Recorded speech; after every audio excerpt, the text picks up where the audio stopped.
আমার ভাই কি করছে? এ ভাই কি করছিস রে ভাই? তুই কি করছিস? আরে ভাই তোমাকে আর কি বলবো, 2 দিন আগে চ্যালেঞ্জ খুলেছে, সাবস্ক্রাইবার হয়ে গেছে। আমি তো অবাক।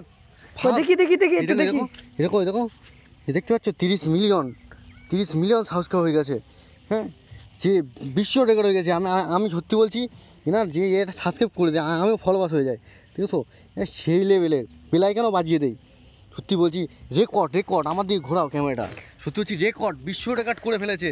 যে মিস্টার বিশ, সে তোমাকে নাম্বার 1 ছিল, তারও টপকে গেছে। কি বল, না টপকায়নি। আরে 2 দিনই আর টপকে যাবে, 2 দিনই তো 30 মিলিয়ন।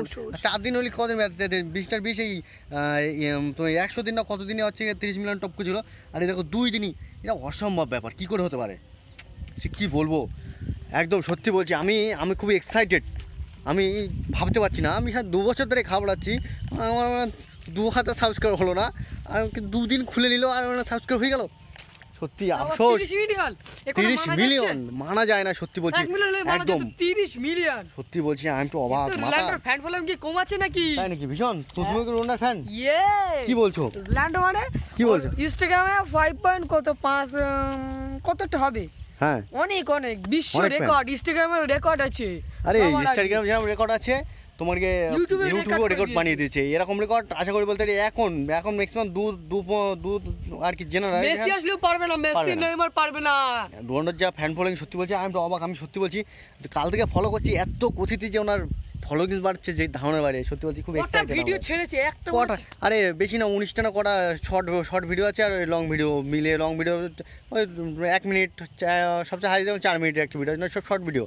ইতি এত পরিমাণ যে কী বলবো, তোমাকে 6 ঘন্টার মধ্যেই গোল্ডেন বেল অর্ডার হাতে চলে এসছে। মানে বুঝতে পারছো, চ্যানেল খুলেছে আর ইউটিউব কোম্পানি বুঝতে পেরেছে যে ধামাকা করবে, সাথে সাথে এনার চ্যানেলের নামে যে গোল্ডেন বাটন পুরো ইয়ে করে ফেলেছে, ক্রিয়েট করে ফেলেছে একদম। কী বলে, সিলভার বাটন কি গোল্ডেন বাটন মতো পেয়ে গেছে।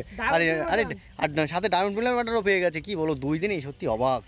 সত্যি তোমার কিছু বলা আছে ভাই? আমার কিছু বলার নেই ভাই, এত রেকর্ড ভাই সত্যি বিশ্ব রেকর্ড করে ফেললো। ঠিক আছে, যে আমরা খুবই এক্সাইটেড। চলো লেটস গো, আমাদের ছোট্ট একটা মিনি ব্লগ তোমাদের সাথে তুলে ধরবো। আমাদের এই যে মাঠ ঘুরতে এসেছি, এই মাঠটাকেই তোমাদেরকে সুন্দর করে পরিবেশন করে দেখাবো আজকে। আমরা সত্যি বলছি খুবই এক্সাইটেড, আনন্দে আছি যে আমাদের বিশ্ব রেকর্ড করে ফেললো আমাদের, যারা আমরা যার বিগ ফ্যান।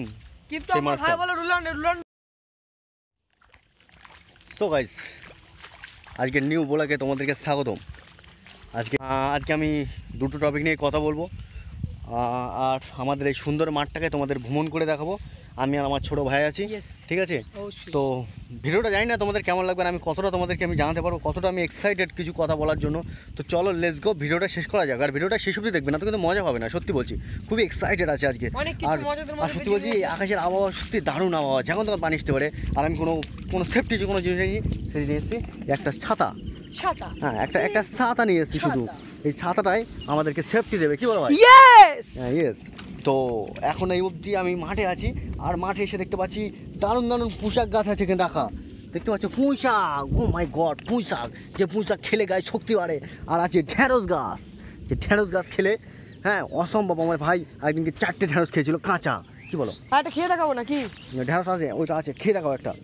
তুরান আও কাঁটা। এই দেখো ঢ্যাঁড়স গাছ, এ বাবা, পাকা ঢ্যাঁড়স খাবে, পাকা ঢ্যাঁড়স কচি। এই দেখো অসম্ভব খেতে লাগে। কেমন লাগছে ভাই?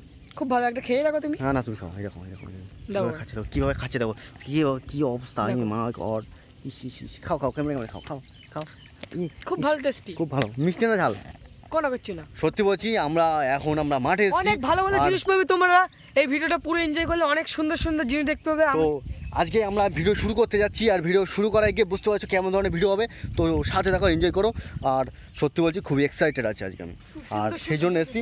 তো ভিডিওটা শেষ অবধি দেখবে। আর আমার এই সত্যি বলছি এই যে পরিবেশটা আজকে অসম মেঘলা আবহাওয়ায় আমরা ঘুরতে এসেছি। পুরো আমাদের মাঠে সবুজ ঘেরা মাঠ, চারিদিকে সবুজ আর সবুজ, আর এরকম সিম মাচান দিয়ে ঘেরা। আর সামনে আছে আমাদের কালু মিয়া। চলো কালু মিয়া, চলো আজকে ভিডিওটা শুরু করতে, কি বলো? চলো লেটস গো। সুন্দর আজকে তো গাইস, আমরা তো এত সুন্দর একটা ওয়েদারে আমরা এখন ভিডিও বানাতে যাচ্ছি ক্ষেতের মাঝখানে। তো গাইস আমাদের সাথে আমার ভাইও আছে, চলো একটু দেখা যাক। আমার ভাই কি বলছিল যে একটা জিনিস দেখাবে, তা চলো দেখা যাক কি দেখাবে বলছি আমার ভাই। কত সুন্দর ওয়াদারটা দেখো, ঝিমঝিম করে বৃষ্টি হয়েছে আর কত সুন্দর লেগেছে। ছোট ছোট এখন তৈরি হচ্ছে জানা জানা, কত সুন্দর ক্ষেত। তো গাইস আজকের আমি এখন আমাদের মাঠে এসেছি অনেক দিন পরে। আমাদের এই যে জমিটা দেখতে পাচ্ছি, এই জমিটাই আমাদের, ঠিক আছে। আর এই জমিটা এখন খুব সুন্দর লাগছে, গাছ মাঠের মাচানে উঠে গেছে, সিম গাছ। হ্যাঁ, তো এখনও অনেকেরই সব মাচানে ধরা দিচ্ছে। আর এই যে সবুজ ঘেরা মাঠ অসম্ভব লাগে মাঠে ঘুরতে আসলে। আর এই পাশে আছে সবুজ ধানের জমি, সত্যি বলতে খুব সুন্দর লাগে। আমার ছোটো ভাই আমি এসেছি, ভাইয়ের পায়ে কি ফুটেছে, ভাইয়ের পায়ে শামুক ঢুকে গেল, ঠিক আছে, বেড়ে গেছে। তো আমরা এখন দেখি সামনের দিকে যাওয়া যাক।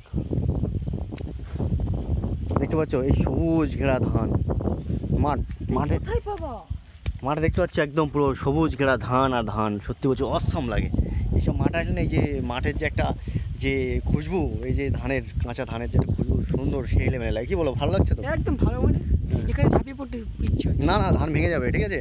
তো চলো আমরা দেখি কিছু দেখা যায় কিনা, ঠিক আছে। দেখতে পাচ্ছ সবুজ ঘেরা ধান, দেখো হাত কেটে যাবে। কোন দিকে যাচ্ছে? এদিকে চলো, এদিকে চলো। পেছনে কি বেঁধেছো? আমি ছাতা, তুমি ছাতা দিয়ে ছাতা বেঁধেছো। এই ঘাস, সত্যি কথা বলতে কি, এই যে আমাদের জমিটা, সত্যি কথা বলতে একদম গাছগুলো এত সুন্দর হয়েছে সেই লেভেলের। আর সিম হবে, সিমের পরে আমরা টাকা নেবো, গোছা টাকা নেবো। কি বলো, টাকা নেবো তো? হ্যাঁ, ফসল হবে। কিন্তু এই যে মেন যে বিষয়টা, এত পরিশ্রম করে চাষ করেও কোনো লাভ নেই। যদি বলো কেন, এই যে ব্যবসাদাররা আছে, হ্যাঁ ব্যবসাদাররা পুরো লুটে নিচ্ছে, ইচ্ছা মতন মার্কেটে গিয়ে মাল বিক্রি করে দিচ্ছে, বিক্রি করে নিয়ে ইচ্ছা মতন চাষিদেরকে দাম দেওয়া হয়, ঠিক আছে। সেই তুলনায় আমরা সত্যি কথা বলতে ফসলে সেইভাবে দাম পাওয়া যায় না, ঠিক আছে। ওনারা অ্যাশ করেছে, তারপর কি আমাদেরকে আর কি চাষিদের টাকা দেওয়া হয়, ঠিক আছে। আর যদি 10 টাকা কেজি দরে যদি মাল বিক্রি করে, সেই মালের দাম আমাদের বাড়িতে এসে সেই মালের দাম 4 টাকা, 10 টাকা বিক্রি করলে 4 টাকা, মানে বুঝতে পারছো তো কতটা পরিমাণ লাভ খাবার পরে তারপর গিয়ে আমাদেরকে পেমেন্ট করা হয়। খুবই আফসোসের ব্যাপার। আজকে সত্যিই মনে খুবই কষ্টর সাথে এই ভিডিওটা বানাচ্ছি। যে এত পরিমাণ কষ্ট যে আমি তোমাদেরকে ভাষায় বলতে পারবো না। আমাদের বাংলায় যেটা ঘটছে আর ঘটে যাচ্ছে প্রতিনিয়ত, যে এই যে বাংলায় যে রেপ হলো, আরজি কলের ঘটনাটা এত পরিমাণ ভয়ানকভাবে ঘটে গেল, কিন্তু বিশ্বাস করো কোনো বিচার নেই। কেন নেই বিচার? এত মানুষকে ধর্ষণ হচ্ছে, দিনের পর দিন ধর্ষণ করছে, কিন্তু বিচার করার কেউ নেই। আমাদের বাংলায় কি ন্যায্য বিচার হবে না? সত্যি বলছি খুবই আফসোসের ব্যাপার। এত জঘন্যভাবে তাকে হত্যা করা হলো, কিন্তু সেই কেসটা এখনও ঝুলছে। আমার কথা হচ্ছে, কেসটা এখনও ঝুলতে যাবে কেন? ওকে তো ধরে সবার সামনে উলঙ্গ করে পুরো একদম ফাঁকা মাঠে টাঙিয়ে দেওয়া হোক, দিয়ে পুরো ওকে লাইভ কভার করে সবার সামনে ঝুলিয়ে দিয়ে পাথর মেরে মারা হোক। তাহলে দেখবে বেশি না 1 থেকে 2 জনকে এইভাবে যদি লাইভ কভারেজ করে মারা হয় না, সত্যি বলছি এই বাংলায় ধর্ষণকারী মুছে যাবে। একদম প্রপারলি বলছি, ধর্ষণকারী মুছে যাবে। ধর্ষণকারী এই পৃথিবী জন্ম নেওয়ার আগেই মরে যাবে। কিন্তু এভাবে কি হবে না। এটা বাংলা। এখানে তুমি যদি কোনো দলের হও, কোনো হও, তা তুমি যদি সেই দলের হয়ে থাকো, তা সেই দল সাপোর্ট করে তোমার কেসটা সামলে দেবে। তুমি রেপ করা যাই করো।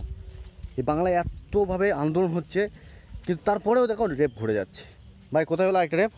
ভাসলিয়া, আর একটা আছে আরজি কলের ঘটনা আন্দোলন হচ্ছে। আর ভাসলিয়া রিসেন্টলি তার মামা নাকি এসেছিলো স্ট্যান্ডে, তার কাছ থেকে টাকা পয়সা নিয়ে খাবার টাবার নিয়ে মেয়েটা বাড়ি যাচ্ছিলো, 14 না 16 বছর বয়স। তাকেও অন্ধকারে পেয়ে 4-5 জন মিলে নরপশুর মতন তার ঘাড়ে উড়ে ঝাঁপ মেরে তাকে ধর্ষণ করে বেহুশ করে চলে গেল, ঠিক আছে। কিন্তু এখন এই যদি সাজা যদি না দেওয়া হয়, সেরকম প্রতিনিয়ত রেপ হবে আর হচ্ছে। কিন্তু এই বাংলায় প্রথম ছিল 1 লাখ টাকা রেপ করলে, রেপ আর কি যারা নির্যাতিত হবে তাদের 1 লাখ টাকা। আর যারা এখন বর্তমানে বাজেট হয়ে গেছে 10 লাখ টাকা, রেপিসদের 10 লাখ টাকা করে দেওয়া হবে। তো এটা কি মানা যায়? এটা কি আমাদের বাংলার কালচার? সত্যি বলছি আফসোস, আমাদের বাংলার জন্য আফসোস। আমরা আবাস এখন যথেষ্ট তুলতে পারছি, এরপরে যদি এই অন্যায় যদি না প্রতিরোধ করা হয়, সত্যি বলছি আমরা বাংলায় কেউ কথা বলতে পারবো না। যেই কথা বলবে তাকে হয় ডিটেন করে দেওয়া হবে, অ্যারেস্ট করে দেওয়া হবে, নাই তাকে গুম করে দেওয়া হবে। বাস্তব বলছি। আজকে তোমাদের সামনে কথা বলছি খুবই, আমি হয়তো এখন মুখ খুলে বলতে পারছি, কিন্তু হয়তো এই বিষয়ে যদি না হয়, তুমি যেই ওখানে কথা বললে মেরে দেবে। তো ভাই আমার এই ভাইয়ের মনেও ভীষণ কষ্ট। ভাই প্রতিবাদ চাও তো? অবশ্যই প্রতিবাদ মানে প্রতিবাদের তুমি এর এর প্রতিবাদ কী চাও? ফাঁসি চাও তো? হ্যাঁ ফাঁসি ফাঁসি চাও না? না ওকে পাথর মারাও কঠিন ভাবে কঠিনভাবে আমি না কঠিন আমি একটা জিনিস দেখতে পাচ্ছি, ওকে পুরো উলঙ্গ করে পুরো একটা চৌরাস্তার মাঝখানে বেঁধে দাও, আর প্রত্যেক জনগণ যাবে ঢিলা মেরে মেরে মারবে, পাথর মেরে মেরে মারবে, যন্ত্রণা দিয়ে মারতে হবে। যতক্ষণ বেঁচে থাকবে ততক্ষণ মারাবে, আর মরে যাবে তোকে ওইভাবে টাঙিয়ে রেখে দাও, কাক শকুনি ছেড়ে খেয়ে নেক। তাহলে এই বাংলায় রেফির জন্ম নেওয়ার আগে মরে যাবে। ঠিক ঠিক সত্যি বলছি, আমার এই সেটি কথাটা ভালো লেগে থাকে, তা ভিডিওটা তোমার একটা বন্ধুকে শেয়ার করে দেবে, সেও যেন প্রতিবাদ করার সাহসটা পায়। আর প্রত্যেকে প্রতিবাদ করো, প্রতিবাদ করতে হবে। আর শুনলাম গণভবন নাকি ঘেরাও হবে, গণভবন নাকি এই তো কী বলছি ওই কী ওই মমতাদির কোথায় থাকে? হ্যাঁ যাদের রেপ করেছিল না না মমতাদির কোথায় থাকে? কোথাও একটা থাকে। আচ্ছা মমতাদিদি আর কি যেখানে থাকে সেই জায়গাটা ঘেরাও করার আর কি কথাবার্তা চলছে, আমি আমার যেটা পেলাম। আর চারিদিকে প্রতিনিয়ত তোমার কি আন্দোলন চলছে, আর এই বিচার যদি সঠিক না হয় তাই এইভাবে আন্দোলন চলে যাবে। তো নির্যাতিতার আমাদের সরকার বলেছে নির্যাতিতার ফাঁসি চাই। আমাদের মুখ্যমন্ত্রী আর কি মিছিল করে একটা অনুষ্ঠান করছিল, করতে করতে বলছে নির্যাতিতার ফাঁসি চাই। সত্যি বলছি, কখন কি বলছে মাথায় ঠিক নেই, মাথায় কাজ করছে না যে কোনটা ঠিক কোনটা ভুল। সত্যি বলছি আফসোস। তো আর বেশি কিছু বললাম না, অনেক বুকে জমে আছে ব্যথা। কি করব, কিছু করার নেই। কেন কি করবো, আমরা কি করতে পারি? যাদের হাতে ক্ষমতা তুলে গেছি তারাই 10 লাখ টাকা 1 লাখ টাকা 2 লাখ টাকা বেঁধে দিচ্ছে। আপনি অন্যায় করবেন, আপনার কোনো বিচার নেই। আপনি আর কি আপনার উপরে অত্যাচার হবে, আপনার বিচার করার কোনো কেউ থাকবে না। চলো ভাই, ভালো থাকবেন। আর আমার যতটুকু সমর্থ ততটুকুই আমি আন্দোলন করব, থাকবো, পাশে আছি। আর দেখি আগামী দিনে কী পদক্ষেপ নেয় আমাদের সরকার।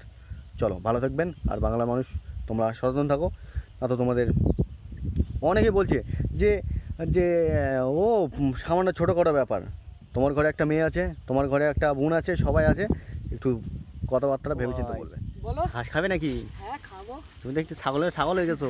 না না ভাই, এই ঘাসটা সবথেকে ফেভারিট ঘাস তো, সেনতে আমার একটু চিবাও দিন দেখি, খাতি পারে খাও, তুমি একটু খাও, তুমি একটু খেয়ে দেখো। ভালো আমরা খাই তো, দাও। তুমি তো বড় ভাই, এ তো ঘাস খাওয়া কোনো ব্যাপার? খাও, সত্যি খাও, বলছি, এই খাও। খেয়ে তুমি তো এমনি ও গরু তো, সেই স্বাদ। হ্যাঁ তুমি তো এমনিতে গরু সত্যি খেয়ে নাও। বলছি, আমার এই ভাই ঘাস ভেজে পান্তা খাবে আজকে। হ্যাঁ হ্যাঁ সত্যি বলছি সেই স্বাদ লাগে।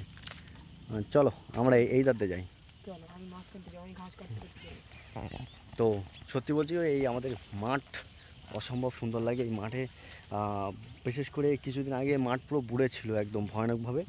তো আমরা এখন সেই মাঠ প্রদর্শন করতে আসলাম। আর এই মাঠে পাট ছিল, পাট কেটে নিয়েছে, তাই ঘাস জন্মে গেছে। আর আমার এই ছোটো তো গাইস, যদি ভিডিওটা ভালো লাগে, যদি ভিডিওটা ভালো লাগে তো অবশ্যই কমেন্ট করবে। আর সবচেয়ে সত্যি বলছি খুবই আনন্দেরও একটা বিষয় আছে, আর একটা খুব কষ্টের বিষয় আছে, দুটোই আমি তোমাদের সামনে তুলে ধরলাম। যদি ভিডিওটা ভালো লাগে তো অবশ্যই একটা কমেন্ট করে যাবে যে তোমাদের কোন পার্টটা ভালো লেগেছে। লাইকটা কিছু করতে হবে না, জাস্ট একটু কমেন্ট করে যাবে জাস্ট। আর ভিডিওটা এখানেই শেষ করছি।